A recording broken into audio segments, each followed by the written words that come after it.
thousands of our army and paramilitary forces have lost their lives due to the terrorism that has been perpetrated by our neighboring country called Pakistan.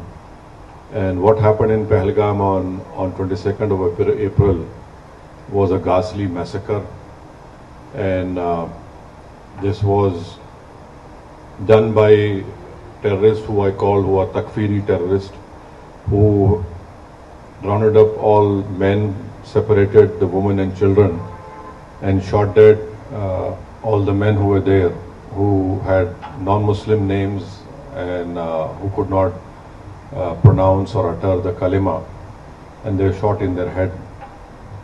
So this was the most gruesome massacre which took place in recent history in India. And as a result, subsequently, you know that my government had to reply on the 8th of May. And we had hit 9 headquarters of proscribed terrorist organizations which were proscribed by United Nations. And then subsequently, developments that took place. The Pakistani DGMO had to call the India DGMO asking for a cessation of all firing. So we want to bring to your notice that Pakistan has been indulging in this terrorism for many, many years. And there has been many questions that why don't you speak to them? Why don't you talk to them? Now, in recent past, when in Mumbai the famous 26/11 terrorist incident happened, wherein trained terrorists from Pakistan landed up in the financial capital of our country and started massacring people in a railway station. Then they shifted to 5-star hotels, and then they started massacring people over there. So fortunately for us, because of the bravery of the Mumbai police, one terrorist was caught alive. His name was Ajmal Kasab. The Indian legal system followed all the due process of law, and Ajmal Kasab was sentenced to death.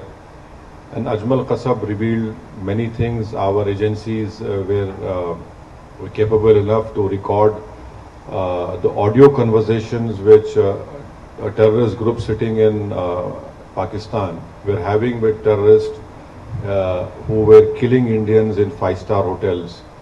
And those conversations, they were clearly telling them, don't lose heart, kill as many Indians as you can and you'll go to Jannah.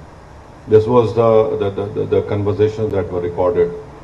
So after 26/11, my government headed by the then Prime Minister, Dr. Manmohan Singh, late Manmohan Singh, the Indian investigators went to Pakistan, gave them all the evidence, the DNA and everything.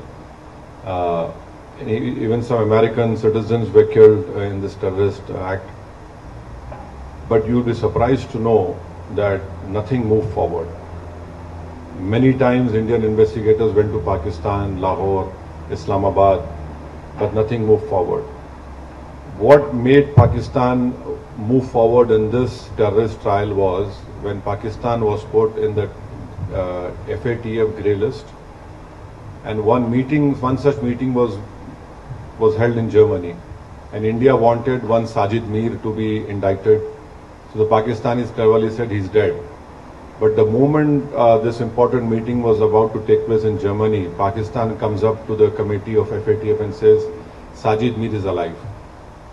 So can you imagine a country which was saying he's dead, suddenly he is alive, and then the Pakistani government says that our courts have convicted him for some 5-10 years. But the main culprits of 26/11 are still scot-free. They were convicted for money laundering, not for terrorism.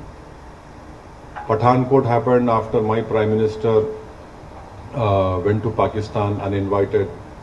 And I want to put it on record, I was the one who criticized him for going over there. There were many opposition parties who criticized, why did my Prime Minister went uninvited from Afghanistan to Nawaz Sharif's place? But our air base was attacked, and we lost many personnel over there. The Prime Minister said, Pakistan wants proof, you send your own team. Can you imagine any country inviting a neighboring country's spy agency to come to Pathankot. They were invited. They had seen, they were given all the records, but nothing moved, nothing happened. So this talk of, oh, why don't you speak to Pakistan? Who do we speak to Pakistan? You know, we have been cooperated with them, but Pakistan had never been forthcoming. So Pakistan army, Pakistan deep state is hell-bent on destabilizing India.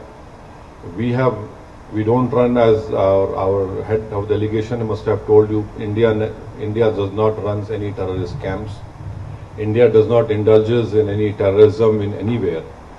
And now Pakistan has the cheek to say all these things. So the best thing now which the Kingdom of Saudi Arabia, the Kuwait government and the Bahraini government, we have requested them when the delegation had met that they must ensure that Pakistan must be brought back in FATF grey list. That is where we will be able to control this terror financing of all these terrorist organizations. And do you know that when this person was made the field marshal in Pakistan, a US designated terrorist called Muhammad Ehsan was sitting right beside the field marshal. So this is complete. He is a US designated terrorist called Muhammad Ehsan, and there are photographs him shaking hands with this field marshal. So there is a clear-cut evidence of Pakistan's involvement. These terrorist groups are prospering over there. They are being trained over there, and their whole task is to destabilize India, to create more Hindu-Muslim riots in India. And the most unfortunate part is that Pakistan gives out a wrong message to the Arab world and to the Muslim world that we are a Muslim country and India is not a Muslim country. But Your Excellency, you know, you have more knowledge about worldly affairs, that there are 240 million proud Indian Muslims living in India. And not only that, we have our Islamic scholars are much better than any scholars in the world. They can speak the best of Arabic language. In fact, we have some famous Islamic scholars who have done great work in the Hanafi fiqh jurisprudence, and their judgments are accepted by the religious scholars of anywhere in the world. So this Pakistan's false propaganda that India is hurting us because we're a Muslim country, it is completely wrong. And in fact, Pakistan, if it stops these Takfiri terrorist groups, there will be stability in South Asia, there will be progress in South Asia. And Pakistan has put obstacles even in the SAARC. India wanted a bilateral railway agreement between all the SAARC countries. India wanted Bangladesh, India train, but Pakistan has always not allowed it. So we hope that our delegation, which is here on this purpose to request you to bring to your light what Pakistan has been doing in India, and this false propaganda of Pakistan that they have this great military prowess and nothing like that. What happened on the 9th? Their 9 air bases were targeted. If India had wanted, we could have completely damaged those air bases, but we wanted to show them a mirror and say that, look, we are warning you, don't do it. Don't force us to go on that path, wherein instead of creating a crater, we'll create graves for you. But 9 terrorist organizations' headquarters were targeted, and another shocking thing was this person who led the namaz-e-janaza of all those terrorists who were killed over there.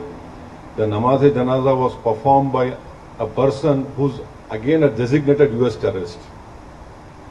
And in namaz-e-janaza you have these proscribed organization members along with the Pakistani army. So this is a clear proof, and this TRF, which is a new name for LET, we had gone to the United Nations not once, 4 times, and told the United Nations Sanction Committee 1624 that This is a new name of this terrorist organization. We said this in December 23, we said this in now May 24, and unfortunately our fears had come true and we lost 26 young people. A girl who got married 6 days ago became a widow on 7th day. So these are all tragedies which we have been facing. So for us, this is not a matter of to do politics. Yes, when we go back, we'll be opposing BJP, we'll be opposing Nishikant Dubey tooth and nail. But here, this is a matter of security of our country, integrity of our country, and we would request the Kingdom of Saudi Arabia also that you have faced terrorist acts in May 2003 and 8 years ago at Aramco, so we hope that, and also you know very well that the Ulema Council of Saudi Arabia have given a fatwa against terrorism. In that fatwa, they have clearly stated that financing of terrorism, you are complicit in the terror act. We hope that the Kingdom of Saudi Arabia has stood with us, and we are proud of the relationship which we have with Kingdom of Saudi Arabia. There are 2.7 Indians who are living over here comfortably, and they are part of, they send around about 6% of foreign exchange to India. There are many Indian companies who are investing in India. The bilateral trade is to the tune of $49 billion. I hope it increases. We are hoping that this relationship will be more prosperous, will be strengthened. We have a strategic relationship with Kingdom of Saudi Arabia. We have done naval exercises together. We have done, our armies have done exercises together. And His Highness the Crown Prince, when he came to India in 2019, had stated that they will be investing around about $100 billion in India. So yes, this is a great relationship which we have with Kingdom of Saudi Arabia, and we hope that Pakistan will be stopped from indulging in wanton terrorism in India. Their misadventure should end. It is not good for them also, because let me tell you very frankly that people of India are sick and tired of this terrorism being perpetrated by Pakistan, and Pakistan's deep state and military, and in fact you in Riyadh you have the Islamic nations ICMTC over here, and so it's an additionally very important that we stop Pakistan from what it is doing. We have no qualms. Let Pakistan grow. Let Pakistan be prosperous. Let Pakistan people's poverty be eradicated. Let Pakistan children don't get polio. But unfortunately, as someone had rightly stated, that every country has an army. The Pakistani army has got a nation now. So this is what they have been doing. I hope that whatever our delegation has met His Excellencies in our visit of today and yesterday and tomorrow also, we hope that a positive response would be there.